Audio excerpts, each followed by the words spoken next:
Shalom semuanya, selamat hari Minggu. Kita tahu sekarang bahwa Allah Tuhan turut bekerja dalam segala sesuatu untuk mendatangkan kebaikan bagi mereka yang mengasihi Dia. Amin. Saya mau undang kita semua untuk satukan hati, satukan suara. Kita mau sama-sama nyanyikan kebaikan Tuhan. Haleluya. Haleluya. Shalom semuanya. Bagaimana kabarnya? Saya percaya kita tidak pernah terluput dari perlindungan Tuhan. Amin. Dan biarlah saat ini kita mau nyatakan segala kebaikan-kebaikan Tuhan lewat pujian kita, lewat nyanyian syukur kita, dan kita mau nyatakan sama-sama, Engkau baik. Ya. Dengan hati bersyukur masuk di hadirat-Mu, membawa pujian bagi-Mu Yesus. Ku memandang wajah-Mu, bersuka di depan-Mu, sambil menceritakan kasih-Mu. Ku mengangkat tanganku, bersorak-sorai bagi kebaikan-Mu. Engkau baik, sangat baik, kasih setia-Mu tak pernah berubah. Engkau baik, sangat baik, kasih setia-Mu tak pernah berubah. Oh, Kau baik, Kau baik.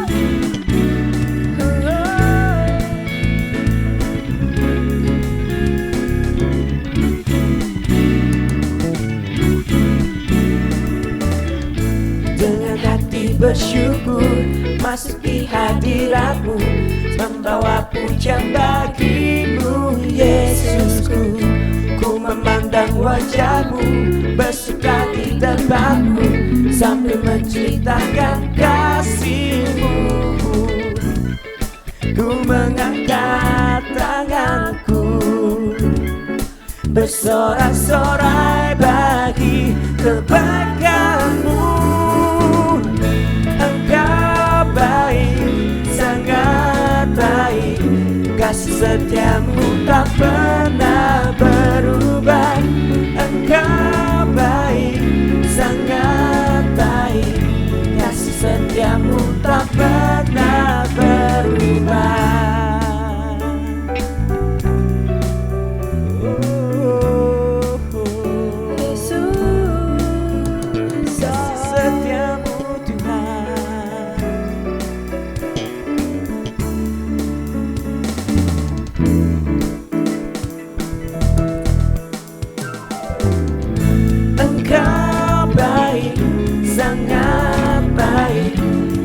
Setiamu tak pernah berubah. Engkau baik, sangat baik, kasih setiamu tak pernah berubah. Engkau baik, sangat baik, kasih setiamu tak pernah berubah. Engkau baik, sangat baik, kasih setiamu tak pernah berubah.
Jemaat yang dikasihi Tuhan, di mana saja engkau berada, doa saya semoga kalian dalam keadaan sehat dan hidup di dalam berkat Tuhan. Dan pada saat ini saya ingin menyampaikan firman Tuhan dengan judul Jadilah Terang di dalam Kegelapan. Dan firman Tuhan saya ambil dari Efesus 5 ayat 8 sampai ke 21. Saya akan membacakan Efesus 5 ayat 14 sampai ke 19 sebagai berikut, saudara. Mari kita perhatikan firman Tuhan dari Efesus 5 ayat yang ke-14 sampai ke 19. Firman berkata sebagai berikut, "Itulah sebabnya dikatakan, bangunlah hai kamu yang tidur, dan bangkitlah dari antara orang mati, dan Kristus akan bercahaya atas kamu. Karena itu perhatikanlah dengan saksama bagaimana kamu hidup. Jangan seperti orang bebal, tetapi seperti orang arif. Dan pergunakanlah waktu yang ada, karena hari-hari ini adalah jahat. Sebab itu, janganlah kamu bodoh, tetapi usahakanlah supaya kamu mengerti kehendak Tuhan. Dan janganlah kamu mabuk oleh anggur, karena anggur menimbulkan hawa nafsu, tetapi hendaklah kamu penuh dengan roh. Dan berkata-katalah seorang kepada yang lain dalam mazmur, kidung puji-pujian, dan nyanyian rohani. Bernyanyi dan bersoraklah bagi Tuhan dengan segenap hati." Demikianlah firman Tuhan. Mari kita diam sejenak untuk berdoa. Bapa, Engkau yang hadir di tengah-tengah kami bersyukur atas firman-Mu, dan biarlah di saat yang indah ini ya Bapa, Kau berikan pengertian dalam kehidupan kami, supaya kami mengerti akan apa yang menjadi kehendak Tuhan. Firman-Mu adalah firman yang ya dan amin.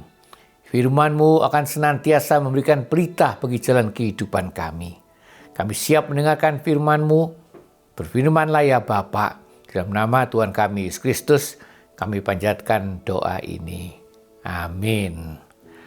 Saudara yang dikasihi Tuhan, hari ini kita akan berbicara yang tadi saya katakan judulnya Jadilah Terang di dalam Kegelapan. Dan saya ambil dari surat Rasul Paulus yang ditujukan kepada jemaat di Efesus. Dan jemaat, mari kita perhatikan apa-apa yang dinyatakan oleh Nabi Yesaya. Di mana dalam Yesaya 60 ayat 1 sampai ke 2 berkata begini, jemaat, "Bangkitlah, sebab sesungguhnya kegelapan menutupi bumi." Saat ini, saudara, kita ada di dalam kegelapan. Dunia ada dalam kegelapan disebabkan karena adanya pandemi COVID-19. Kalau dapat saya katakan, sedemikian luar biasanya, sedemikian menggoncangkan dunia, baik secara sosial, ekonomi, bahkan juga kejiwaan, saudara. Dan ini adalah sesuatu hal yang amat menyedihkan. Tetapi kita harus menghadapinya. Dan saudara mengetahui tentunya setelah kita kembali ke normal, maka kemudian kita akan menemukan istilah baru, yaitu normal baru. Mungkin kau akan bertanya, apa yang dimaksudkan dengan normal baru itu? Saya akan memberikan satu contoh, saudara. Biasanya kalau kita bertemu satu dengan yang lain, maka kita akan bersalam-salaman. Sedemikian akrab, sedemikian dekatnya. Tetapi nanti, setelah masalah ini selesai, belum tentu kita bisa kembali lagi kepada zaman dahulu yang biasanya yang disebut normal itu.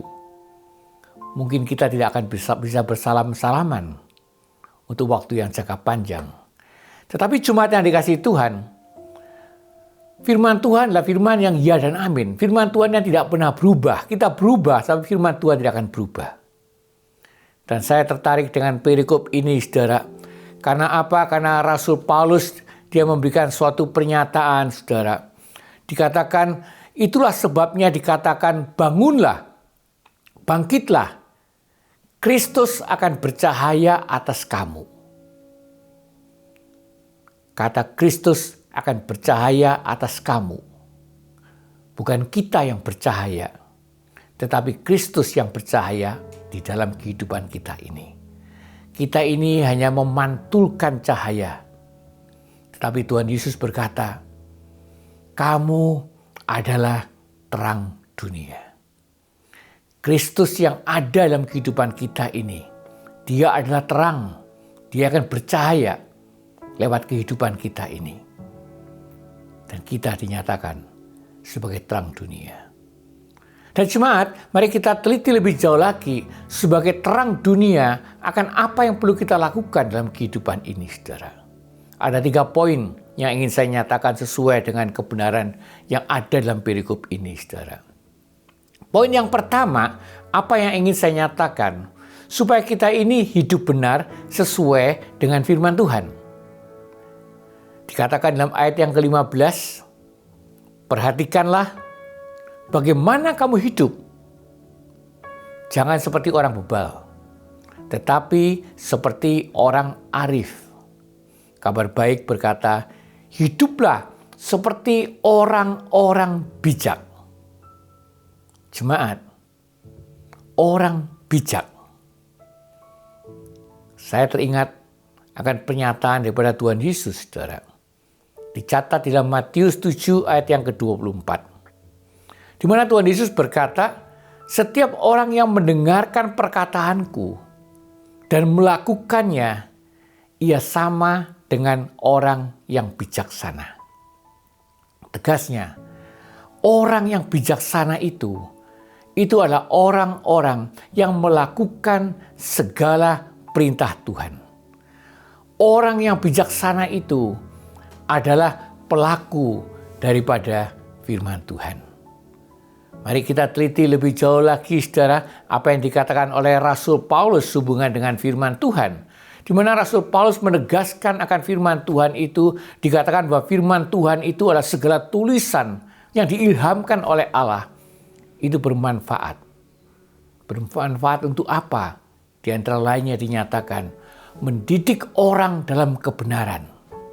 Menjadikan orang yang mempelajari firman Tuhan, yang hidup dalam firman Tuhan, akan membawa orang itu hidup dalam kebenaran. Dan juga dikatakan, tiap-tiap manusia yang menjadi kepunyaan Allah itu diperlengkapi untuk setiap perbuatan baik. Tegasnya, saudara, kita ini akan hidup dalam kebenaran. Kita juga akan melakukan perbuatan-perbuatan baik sesuai dengan kebenaran. Sehingga apa? Sehingga dunia ini kemudian melihat akan apa yang kita lakukan. Maka sebab itu Tuhan Yesus berkata lewat Injil Matius 5 ayat yang ke-16, dikatakan mereka, maksudnya dunia ini, melihat perbuatanmu yang baik. Dan karena melihat perbuatanmu yang baik itu, maka mereka memuliakan Bapakmu yang di surga. Dan jemaat, itu adalah panggilan kita. Itu yang perlu kita lakukan. Itu yang perlu kita pertimbangkan. Karena kita dipanggil, kita dijadikan, kita dilahirkan untuk memuliakan nama Tuhan. Dan jemaat, Rasul Paulus mengingatkan kepada kita, tugas kita adalah memuliakan nama Tuhan. Jangan sampai kita menjadi batu sandungan bagi mereka yang lemah. Kita akan masuk pada poin yang kedua. Apa yang ingin saya nyatakan sebagai poin yang kedua, supaya kita bijaksana dalam menggunakan waktu. Dikatakan dalam Injil yang ke-16, saudara, pergunakanlah waktu yang ada. Karena hari-hari ini adalah jahat. Jangan kamu bodoh, tapi usahakanlah supaya kamu mengerti kehendak Tuhan. Jemaat, kau ingat apa yang dinyatakan oleh Rasul Paulus, bahwa waktu-waktu ini sedemikian singkatnya supaya kita menggunakan setiap kesempatan yang ada. Dan karena itu, jemaat, kita perlu membuat strategi dalam kehidupan ini. Hidup untuk Tuhan. Untuk melakukan apa yang menjadi kehendak Tuhan. Dan jemaat, Tuhan Yesus memberikan suatu pernyataan, saudara. Dan ini yang perlu kita teladanin. Dicatat dalam Yohanes 4 ayat yang ke-34. Di mana dinyatakan sebagai berikut, saudara. Makananku ialah melakukan kehendak Dia dan menyelesaikannya. Tuhan Yesus sekali lagi berkata, apa yang dilakukan adalah melakukan kehendak Tuhan, kehendak Allah Bapa. Dan juga untuk menyelesaikan segala tugas yang Dia terima dari Allah Bapa. Dan jemaat yang dikasihi Tuhan, mari kita perhatikan akan pernyataan daripada Tuhan Yesus tersebut. Dan kemudian kita diingatkan dengan apa yang dicatat dalam Yohanes 19 ayat yang ke-30, saudara. Pada waktu Tuhan Yesus ada di kayu salib, walaupun kita mengetahui akan usia Tuhan Yesus yang sedemikian singkatnya, pelayanan yang sedemikian singkatnya di dunia ini, tetapi di atas kayu salib Dia berkata, sudah selesai. It is finished. Dia telah menyelesaikan segala tugas yang diberikan oleh Allah Bapa pada waktu Dia ada di dunia ini. Dan jemaat yang dikasihi Tuhan, mari kita perhatikan akan kehidupan ini. Kita diingatkan akan apa yang Rasul Paulus nyatakan kepada jemaat di Filipi. Di mana Rasul Paulus mengatakan, jika aku harus hidup di dunia ini, itu berarti bagiku bekerja memberi buah. Bekerja memberi buah, menghasilkan sesuatu untuk dunia ini. Apa yang perlu kita perhatikan? Apa yang perlu kita lakukan di dalam waktu yang sedemikian singkatnya ini, saudara? Ini yang perlu kita perhatikan, ada panggilan secara khusus yang Tuhan nyatakan dalam kehidupan manusia. Sebagai pengikut Kristus, di mana amanat agung berkata, pergilah, jadikanlah, baptislah, ajarlah mereka melakukan segala sesuatu yang telah kuperintahkan kepadamu. Jemaat, ingat, waktu kita adalah waktu yang sangat singkat. Kesempatan kita sangat terbatas. Amanat agung diberikan dan janganlah kita menunda. Tetapi lakukan segera mungkin. Ingin saya tekankan, ajarlah mereka melakukan segala sesuatu yang telah kuperintahkan kepadamu. Tegasnya Tuhan Yesus meminta kepada kita untuk mengajarkan supaya kita melakukan segala apa yang menjadi kehendak Tuhan. Dan saudara, Rasul Petrus, dia memberikan penjelasan. Karena ini yang menjadi kehendak Tuhan. Dia berkata, Ia, yaitu Tuhan, menghendaki supaya jangan ada yang binasa, melainkan supaya semua orang berbalik dan bertobat. Tuhan tidak menghendaki kebinasaan. Tuhan menghendaki semua orang menikmati keselamatan. Tuhan menghendaki semua orang dapat masuk ke dalam kerajaan-Nya. Tuhan tidak hanya menghendaki engkau, tetapi engkau dan orang-orang yang ada di sekitarmu, termasuk orang tuamu, saudara-saudaramu, anak-anakmu, untuk juga ikut ambil bagian di dalam kerajaan Tuhan. Maka dari sebab itu jemaat, betapa pentingnya sekali lagi seperti apa yang dikatakan di dalam amanat agung. Pergi, jadikan, baptislah, ajarlah mereka, supaya mereka melakukan segala sesuatu yang telah kuperintahkan kepadamu. Supaya mereka melakukan apa yang menjadi kehendak Tuhan itu. Jemaat, kita akan masuk pada poin yang ketiga.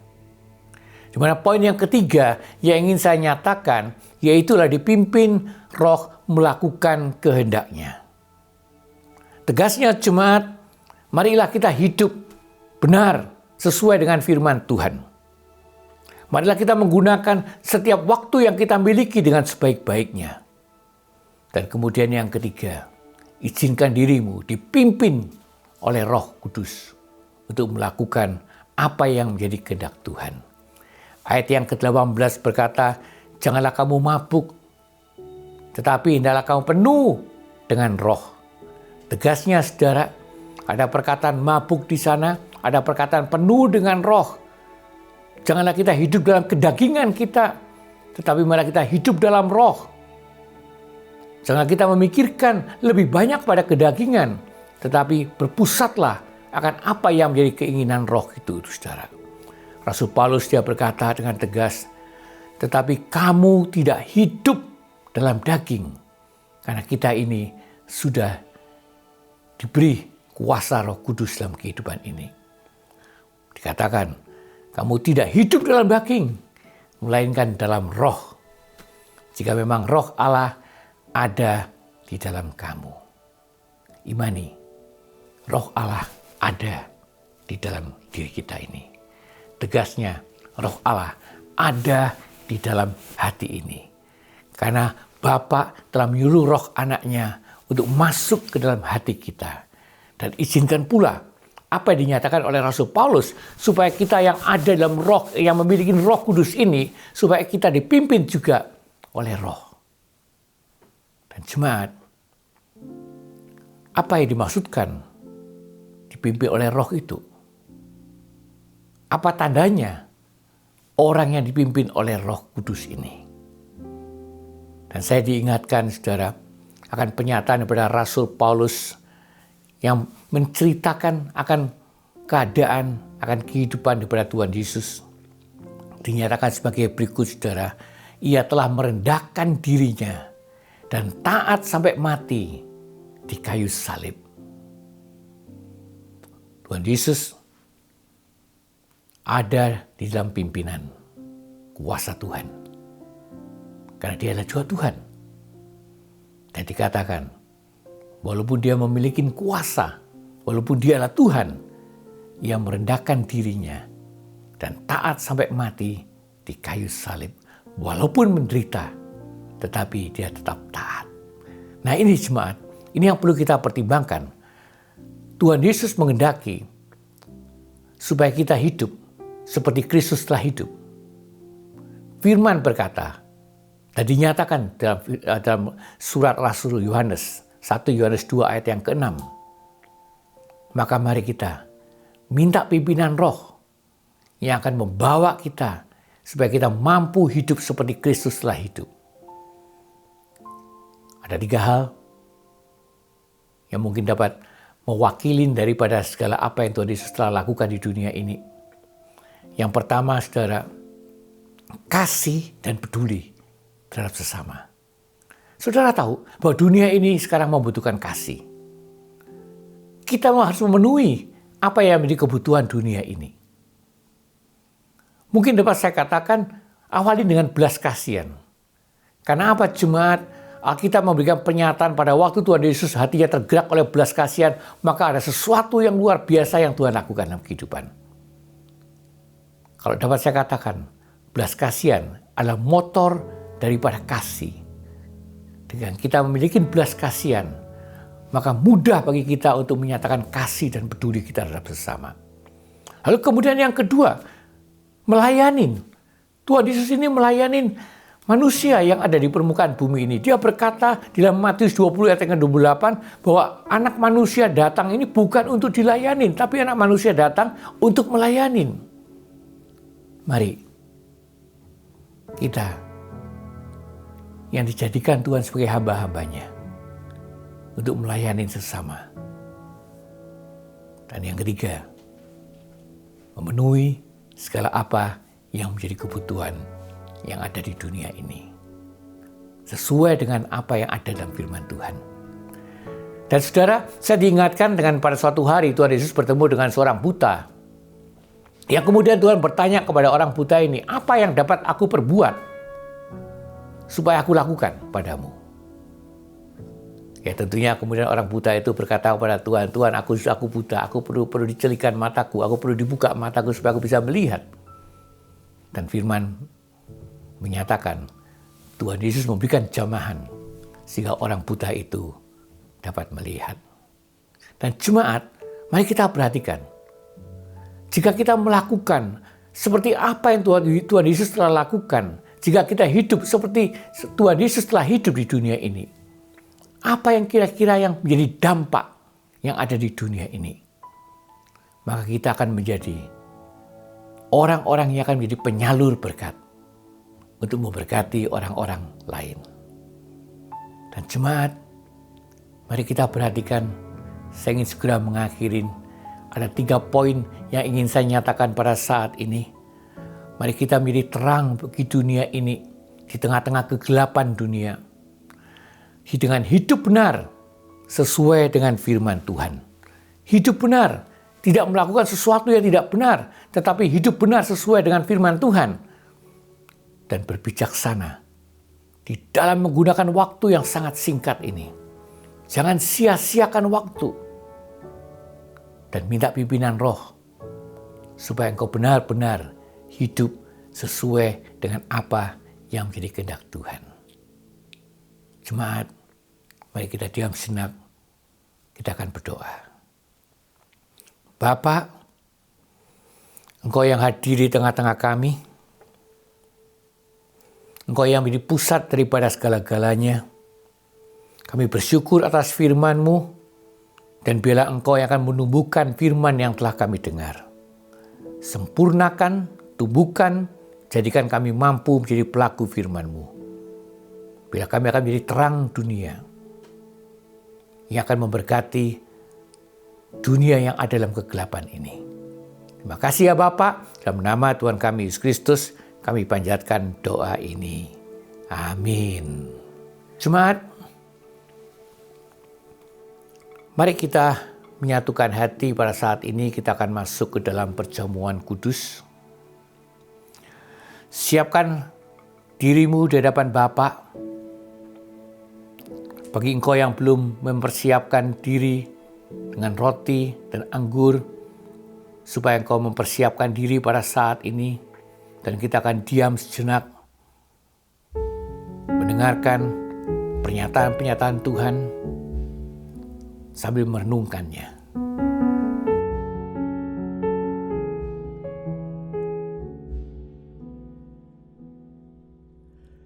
Kasih yang mulia tanpa syarat, itulah kasih Bapa surga.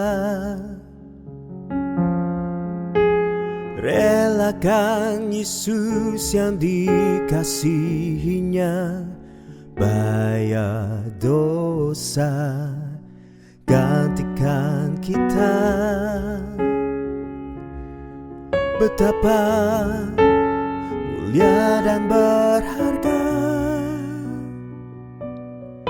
pengorbanan kasih sempurna, tiada dapat tergantikan selain ku berikan hidup ini untuk senangkanmu.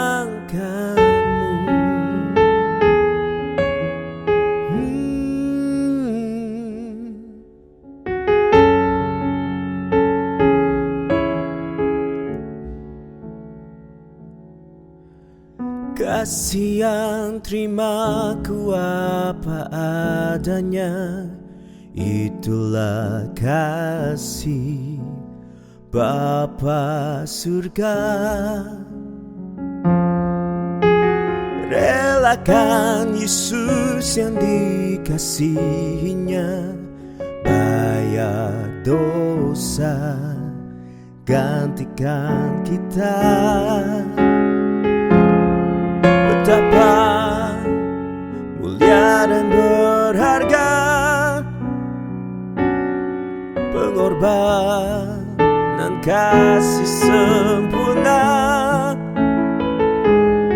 tiada dapat tergantikan selain ku berikan hidup ini. Betapa mulia dan berharga pengorbanan dan kasih sempurna tiada dapat tergantikan selain ku berikan hidup ini untuk senangkanmu.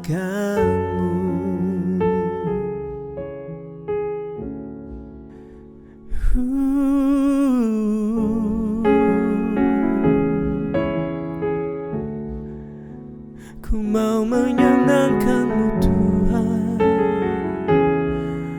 Oh.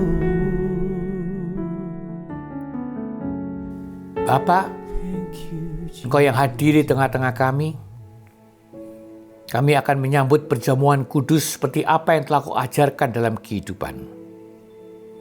Dan bila pada saat yang indah ini ya Tuhan, Tuhan boleh mengampuni segala dosa kami, Tuhan boleh menjadikan kami layak di hadapan-Mu. Dan biarlah setiap elemen yang akan kami pakai dalam perjamuan kudus ini, Tuhan juga boleh menguduskannya. Terima kasih ya Tuhan, Engkau yang hadir di tengah-tengah kami. Di dalam nama Tuhan kami Yesus Kristus, kami panjatkan doa ini. Katakan amin. Jemaat, mari kita satukan hati kita. Kau angkat roti ini yang dinyatakan sebagai tubuh Kristus. Dan makanlah. Tubuh Kristus memeliharamu dalam kehidupan yang kekal. Amin.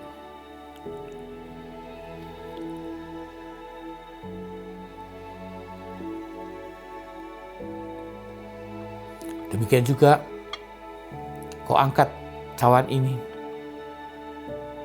dan minumlah. Darah Kristus memeliharamu dalam kehidupan yang kekal. Katakan amin.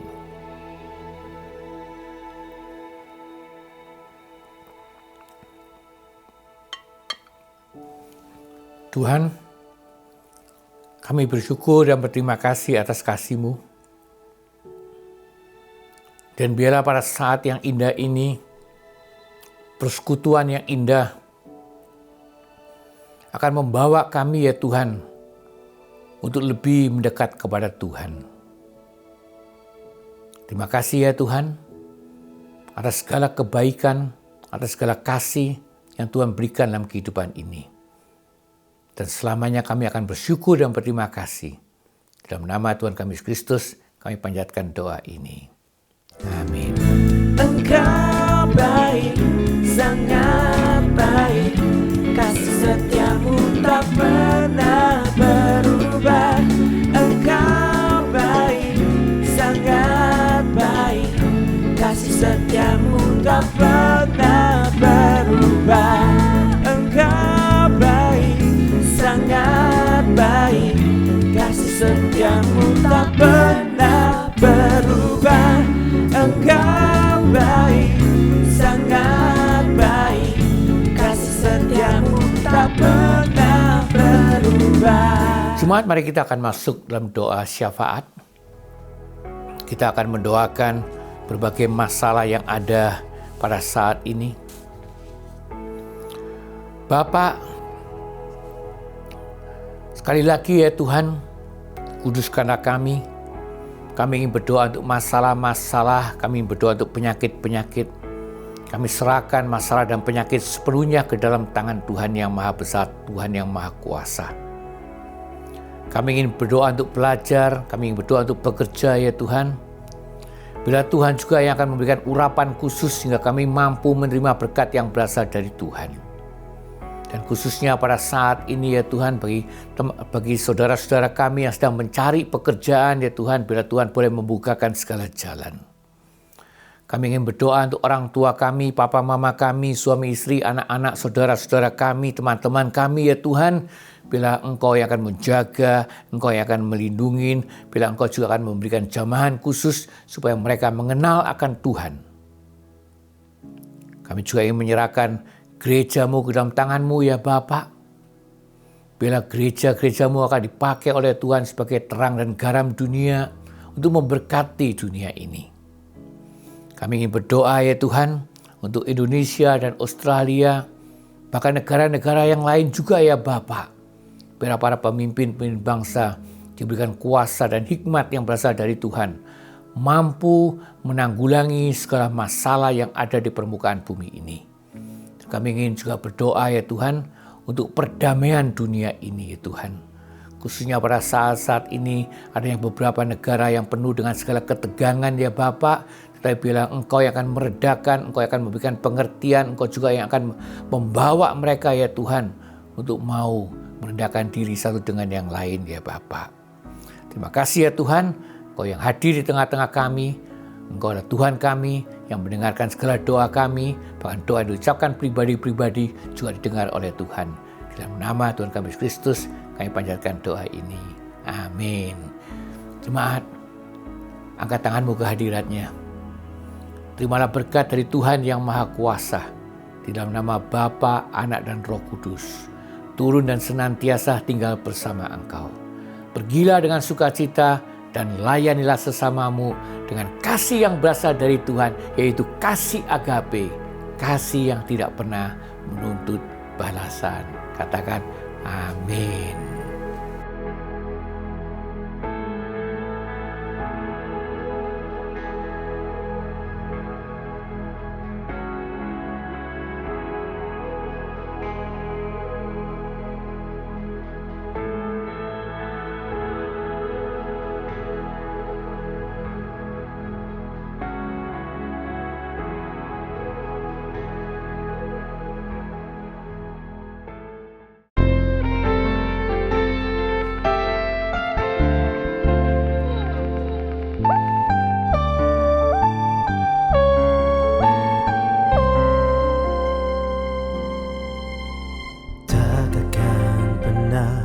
Sesali mengiring Yesus sepanjang hidupku, lewati lembah air mata, ku saksikan kemuliaan-Mu dinyatakan. Berapapun harga yang harus ku bayar, ku kan tetap setia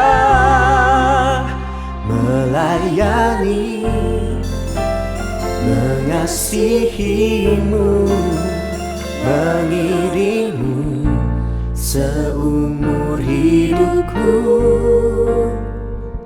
Janji-Mu kan tetap ku pegang teguh, sampai ku dapat mahkota kehidupan.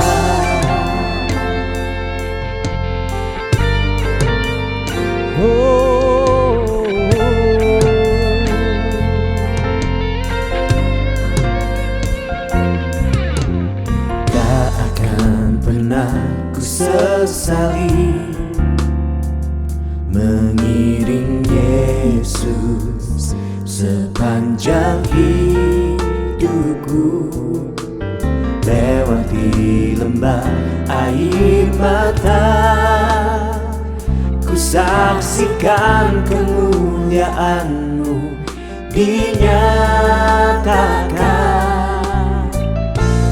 Berapapun harga yang harus ku bayar, ku kan tetap setia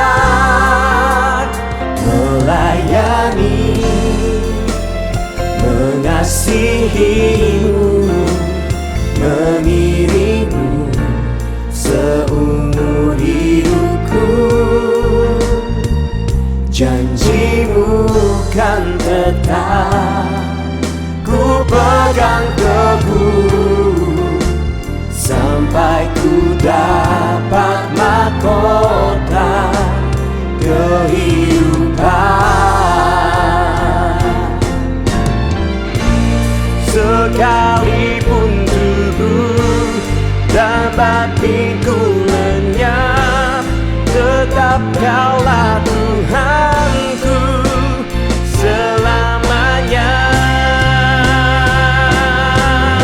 Oh,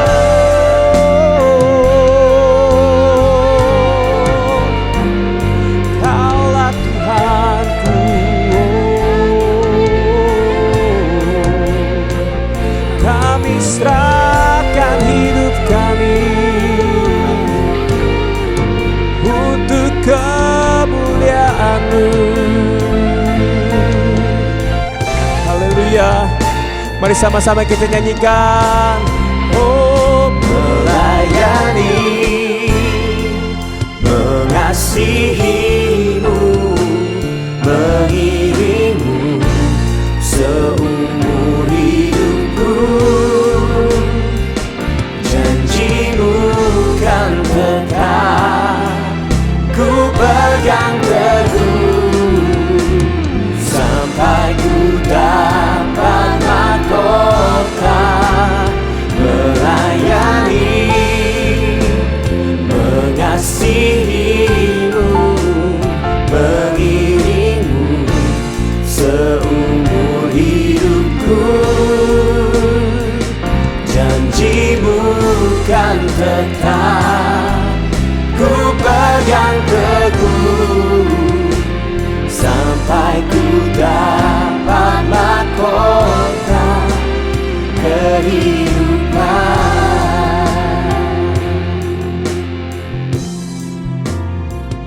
Janjimu kan tetap ku pegang teguh, sampai ku dapat mahkota kehidupan.